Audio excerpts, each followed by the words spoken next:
É uma satisfação que substitui o professor Jorge Guimarães. Para quem não conhece, é um jovem ainda, então, quando fala, define os jovens. Se eu estava numa reunião com ele, estava, cara, eu estou na faixa de 50, tinha um da faixa de 60, e olhava para o professor Jorge e falava, pois é, na nossa idade, daqui a pouco ele falou, quantos anos tu acha que eu tenho? Ele falou que 81, cara, não pode ser. Realmente, então, acho que a juventude é uma questão também de mentalidade ali, eu conheço que ele é muito mais jovem que muitos jovens que tem.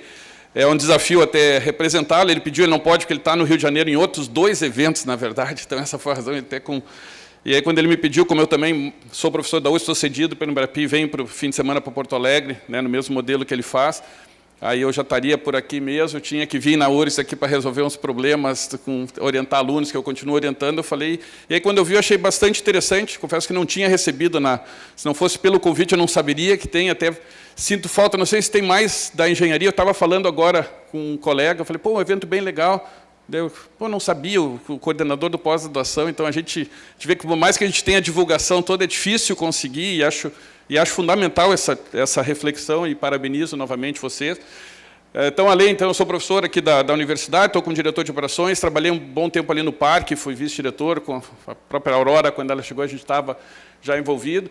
E eu vou focar um pouco mais, como falou ali, e quando eu olhei o programa também, fazendo o dever de casa, olhei lá para a universidade pública, depois privada, bem macro, daí tentando entender, eu vou procurar focar um pouco mais na inovação industrial, e aí é uma restrição que tem, porque eu acho que é relevante, mas também falando sobre, não somente na parte tecnológica específica, mas justamente nessa questão de oportunidades, e vou procurar, obviamente, falar um pouco da Embrapi, até como divulgação e uma oportunidade de falar sobre isso, como uma inovação na forma de fazer inovação. E eu fiquei contente de ver que no quiz, um dos temas que apareceu mais alto foi burocracia. E, na verdade, o professor Jorge, uma mensagem que ele fala sempre é que um dos objetivos da Embrapi é quase burocracia zero. Aí eu vou falar o que a gente faz e por que tem que ter essa questão de burocracia zero no mundo cada vez mais dinâmico, mais rápido nessa questão, e o que as outras formas pecam. Mas eu achei interessante, e vou trazer essa parte inicial, ela é muito mais meu CPF do que o CNPJ da Embrapi, achei interessante porque vai ser muito alinhado, mas algumas observações, né, porque a gente sempre, às vezes, fica pensando nessa questão de empresas, né, de manhã tinha um pouco dessa discussão, quase, mas isso não é para nós, né, os outros lá fora que se investe mais. Eu sempre gosto de lembrar, o Brasil é a 9ª economia do mundo, né? Ou seja, e a economia, hoje até o Lame falou disso, né? Que concordo com a ideia, tem que talvez achar outras formas de se mensurar, porque os intangíveis hoje acabam sendo tão importantes, eles não estão diretamente mensurados. Aqui é muito em função dos tangíveis, e aí a gente pega o Brasil com uma vantagem de estar na Embrapi, poder viajar, a gente nota que o Brasil efetivamente é um país que tem muita oportunidade.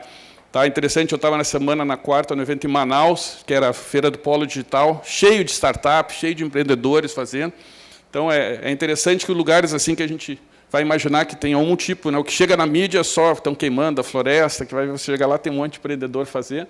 Então, ela tem uma oportunidade, só que hoje de manhã foi comentado também, né, pelo o dia, que a gente é o 15º em publicação científica, então, no primeiro ponto, a gente pode dizer, puxa, caímos. Ninguém reclama disso, né, parece que 15º já está mais que bom em produção científica, porque com quem a gente compara. Eu digo, se fosse futebol, a gente já estaria, putz, ficou em 4º, 5º, né, tem que ser campeão. Infelizmente, o Lambi também comentou isso, a gente não tem essa mesma relação de querer ser um país mais forte.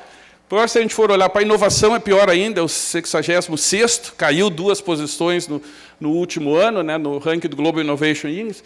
Mas muito dessa questão, mas por que eu faço inovação mesmo? Um dos pontos é competitividade, né, e aí vai pior.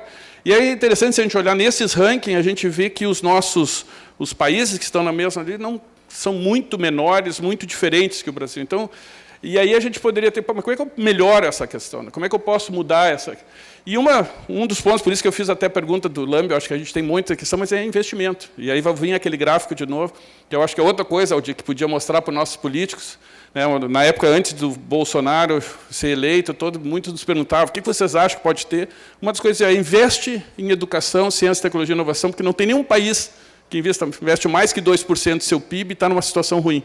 Se tivesse, você podia dizer, olha ali, ó, aquele lá é um caso que não deu. Ou seja, mesmo que não dê tudo certo, não vai dar tudo certo, eu vou ter iniciativas erradas, mas esse investimento... E a gente compara, a gente fala ali em 1,3, isso já há algum tempo atrás, muito influenciado pela Petrobras. Se você olharem hoje, não tem nem essa estatística mais, que essa é uma estratégia, né? Quando os números não me agradam muito, então eu nem mostro, porque senão ficaria pior. A gente pega a Coreia do Sul, o Blambi também falou, mais que 4, Israel, mais que 4, os Estados Unidos com 2,7. O interessante é tentar pensar, né, o que a gente vai fazer. O Brasil quer chegar nos 2%. Mas o que significa chegar nos 2%? Né? Qual é o PIB brasileiro?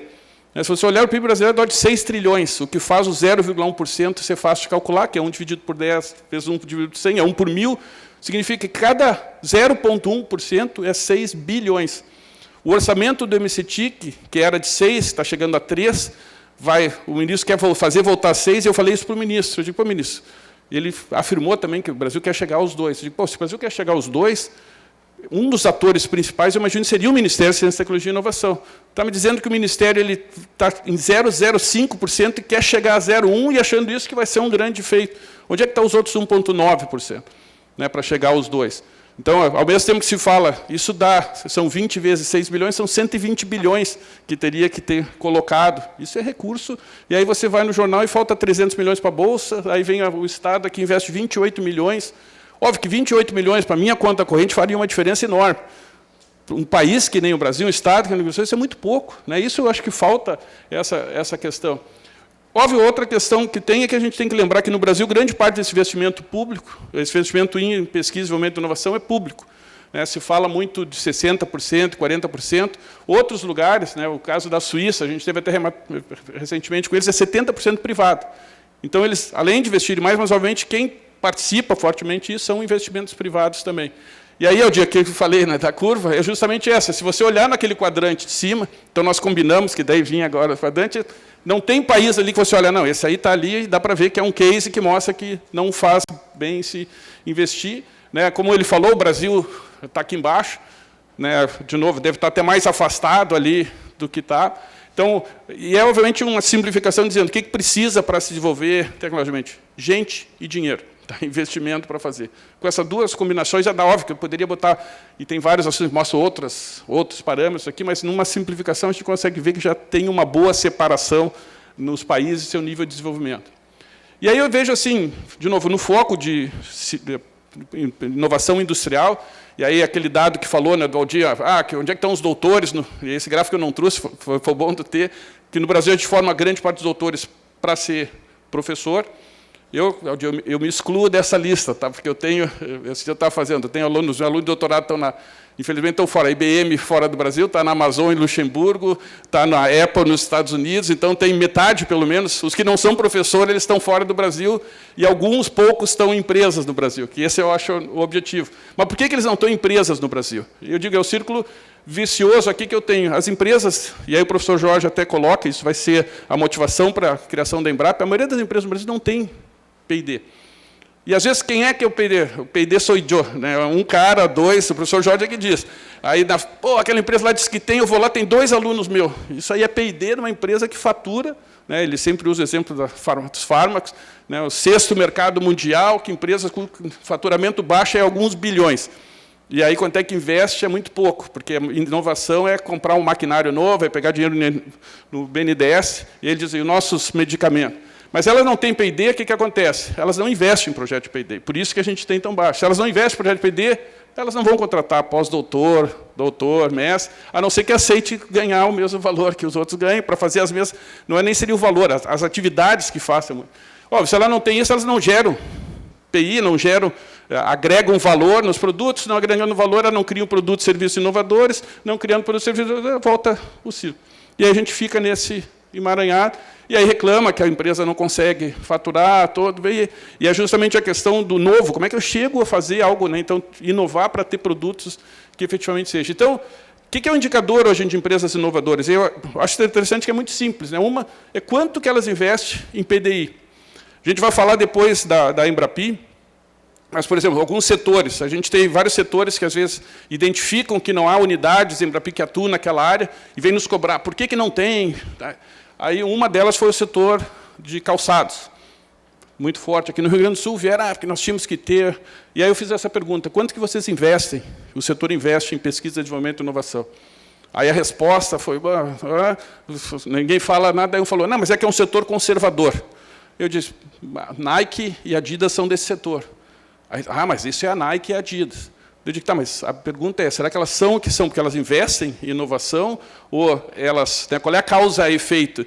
E aí, justamente, uma das questões que a gente conhece de projetos, essas empresas hoje investem muito nos vestíveis, na questão de saúde, que a gente tem tecnologia que justamente é multissetorial, que poderia estar fazendo, mas falta porque elas não investem nisso. Então, esse é um identificador. O outro é ver quanto parte do faturamento da empresa é feito de produtos nos últimos 3 anos.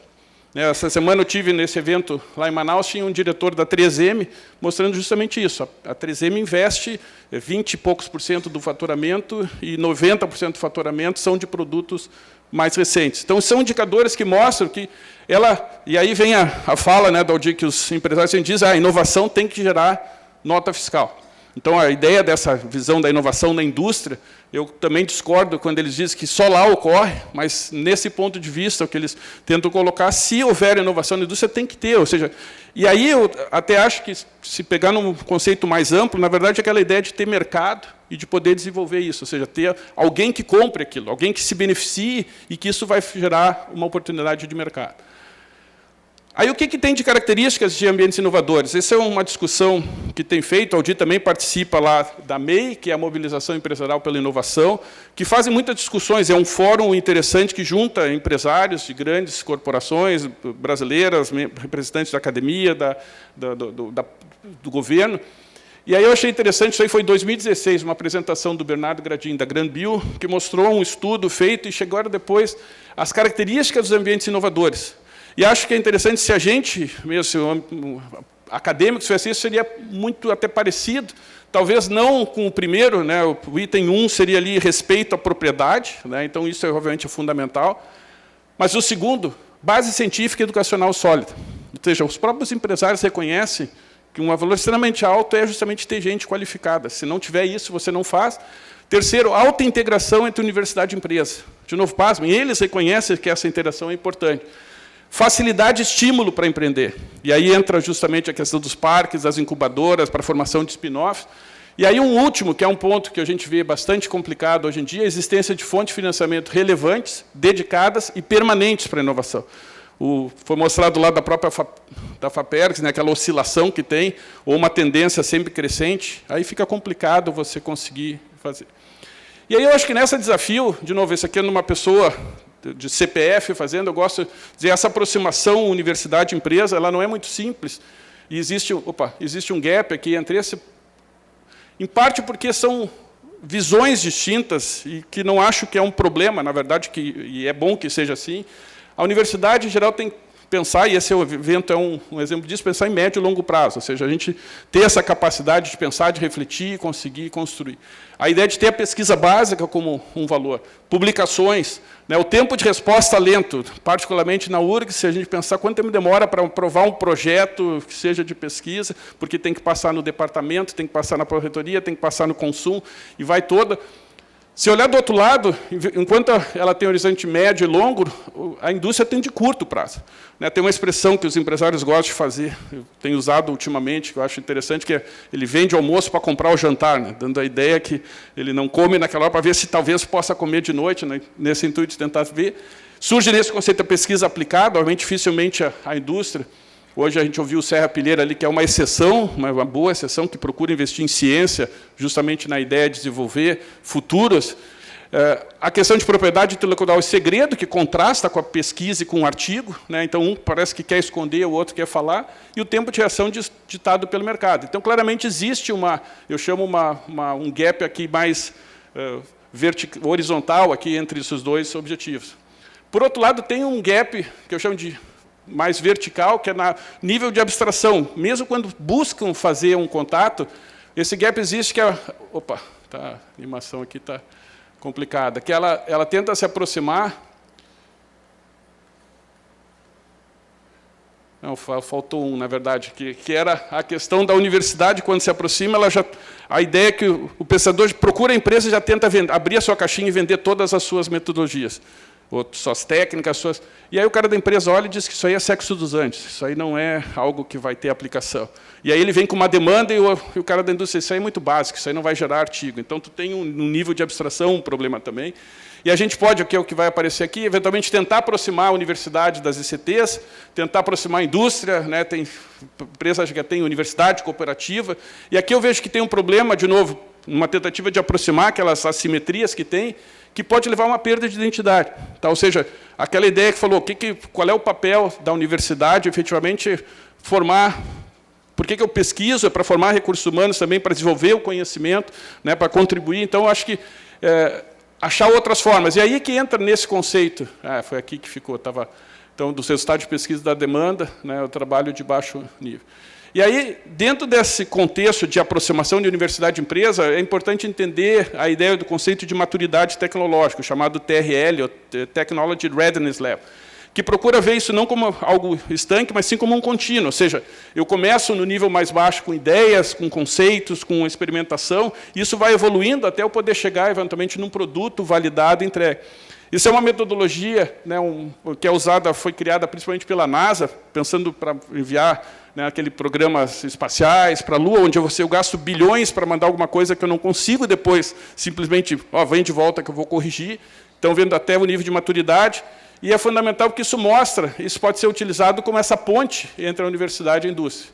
E aí que a gente vai colocar, se tudo funcionar, que é a ideia da Embrapi. Obviamente, é procurar então, ser uma entidade que facilita essa aproximação entre a universidade e a CCT. E ela surge em função daquela resposta toda. Por quê? Porque no Brasil temos capacidade de produção científica, base de desenvolvimento tecnológico, não tem P&D nas empresas. Então, de certa forma, a Embrapi procurou ser, e eu acho que esse é um dos pontos interessantes, ser a resposta para muito daqueles problemas que tem. Então, de certa forma, ela vai querer terceirizar o P&D das empresas com uma estrutura que vai buscar promover a inovação na indústria. Ou seja, esse é o grande objetivo. E aí, procurar reduzir a burocracia, ou seja, evitar dar agilidade, flexibilidade na contratação de projetos. Se a gente pensar hoje, a forma tradicional de financiar um projeto de pesquisa é abrir um edital, que aí todo mundo submete uma proposta, aí passa um tempo para se avaliar a proposta, aí você tem a tomada de decisão, passa para a fase de contratação, e aí se você pegar órgãos como a FINEP, não é incomum o BNDES ter 18 meses, 24 meses entre o período de abertura do edital até a contratação.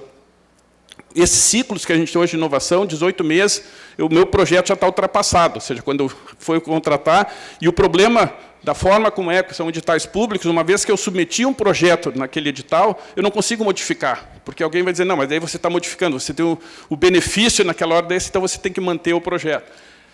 A Embrapi procura mudar isso oferecendo um fluxo contínuo. Eu vou avançar um pouco mais aqui para manter o tempo. Então, ela procura justamente atender, ou seja, não concorrer nem com a universidade, nem com as empresas. E ela, então, visa aqui atender o que a gente chama dos níveis de TRL 3 a 6, ou seja, desde o momento que eu começo a experimentar até chegar próximo de validação de um futuro produto, né, que é o chamado Vale da Morte.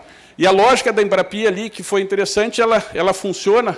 Eu vou passar isso aqui. Não vai dar tempo, que é a questão de, em vez de criar uma infraestrutura, criar essas estruturas todas, justamente pensar, se o Brasil é o 15º em pesquisa, tem universidades, grupos de pesquisa capacitados, por que não usar aqueles grupos que têm mais aptidão para poder trabalhar com a parte industrial e conseguir com eles, então, construir? Então, foi feito a estrutura de criar, não fazer uma entidade do zero, mas fazer um processo de seleção do que a gente chama de unidades Embrapi. Então, a gente busca selecionar nas universidades grupos que tenham capacidade de trabalhar junto com a empresa, e aí, diferentemente de selecionar um projeto, a gente seleciona um plano de ação de 6 anos. Então, toda a unidade Embrapi ela define um plano de mais longo prazo, onde ela se compromete nesse plano a desenvolver o número de projetos.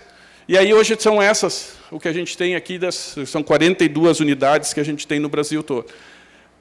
3 só no Rio Grande do Sul, tá? Ou seja, um número baixo. Um dos motivos disso aqui é a gente tentar ver, estávamos conversando hoje com a FAPERS de como, inclusive, aumentar isso, e poder, com isso, viabilizar, né, um número maior de projetos. São diferentes áreas, tá? Aqui estamos atuando nessa área, então você pode encontrar as mais variadas áreas aqui de fármacos, química, engenharia, parte de área da saúde, tem várias áreas, e aqui eu só queria mostrar um slide. Então, um grande ponto que se quebrar, principalmente da agilidade, é não ter editais para projetos, ou seja, você tem um fluxo contínuo que você apresenta, quais unidades Embrapi pode desenvolver. E aí, só para mostrar que isso é possível, com o modelo de financiamento, acho que isso é interessante mencionar, que onde o Estado entra financiando até 1/3 do valor dos projetos, valores não reembolsáveis, mas exigindo que nos outros 2/3 a empresa entre com pelo menos a mesma quantidade. E aí é interessante de ver no período, a gente conseguiu, hoje estamos no 5º ano de operação da Embrapi, a gente conseguiu, no Brasil de crise, que esses últimos anos, que não é muito fácil, já está em quase 800 projetos, com quase 600 empresas diferentes, com o valor total do projeto da ordem de 1,35 bilhões, onde as empresas estão entrando com quase a metade disso, ou seja, mostra que efetivamente existe no Brasil essa capacidade de se trabalhar, né, e dividido ainda entre médias empresas, mas também com grande, quase igual participação ali de micro, pequenas empresas e startups. Então, aqui é mais mostrando, né, aqui é um pouco que tipo de empresas que tem, então são empresas de vários tamanhos. Eu tinha uma sequência de alguns projetos que a gente pode, mas podemos conversar sobre isso depois, né, porque então o objetivo aqui é simplesmente ver que essa aproximação academia-empresa ela pode ocorrer com base na formação que existe, já que tem, e que a gente vai ver o recurso não simplesmente como uma forma de financiar um projeto que a própria empresa teria condição de fazer, mas simplesmente de tentar mostrar e compartilhar o risco e o custo, ou seja, todo projeto de inovação tem um risco tecnológico, ou seja, tem aquela competência e também tem um risco financeiro. Então, ela traz não somente o recurso, mas traz também um grupo qualificado, onde eles têm condições de ajudar as empresas e terceirizar, de certa forma, esse P&D. Um dos resultados interessantes que a gente tem, e o professor Jorge, sem dúvida, gostaria que eu mencionasse aqui, se a gente pegou hoje naqueles 800 projetos, a gente já estimou, tem em torno de 1.500 pós-docs envolvidos nesse projeto. Ou seja, pessoal que, de repente, não passou, não teve o concurso ainda aberto, que não tem aparecido muito, mas que estão trabalhando em projetos de ponta. E aí, uma vez esses projetos terminados, qual é a sequência na ou vai trabalhar na própria empresa. Isso a gente ainda não tem, porque não é um objetivo direto da Embrapi, mas eu vejo um subproduto, talvez até tão importante quanto os outros resultados, mas isso a gente percebe que tem acontecido bastante. Ou ele fica como pesquisador, ou seja, o próprio cargo de pesquisador, né, que em geral você não tem, aquele que falaram, o pró-reitor ali falou, na verdade, quem é contratado como professor, ele tem que ser professor, tem que ser administrador, ele tem que ser gerente de projeto, e aí tem alguns que gostariam efetivamente de ser pesquisadores, então ter a função, e isso eu posso ter nos projetos trabalhando em função desse ponto. E conseguindo, com isso, mais agilidade, flexibilidade, tentando tirar, então, eu acho que daquele gráfico de palavras, lá não fica interessante pegar o produto, então a gente gera resultados concretos, a gente ajuda a combater a burocracia, e, obviamente, o foco, o que mais importante para isso tudo são as pessoas, as equipes qualificadas. O interessante hoje, daqueles recursos todos dos projetos, em torno de 70% dos projetos são para contratação de pessoas, que é o bem mais valioso que tem, aquele mais caro nos projetos de pesquisa aplicada com inovação, né, onde as pessoas, então, que são formadas têm a chance de usar e trabalhar diretamente num objetivo mais específico. Depois eu deixo a apresentação, tem exemplos, e até na hora de interação aí a gente pode, para deixar que a gente possa ter um pouco de debate também, então eu encerro por aqui. Obrigado.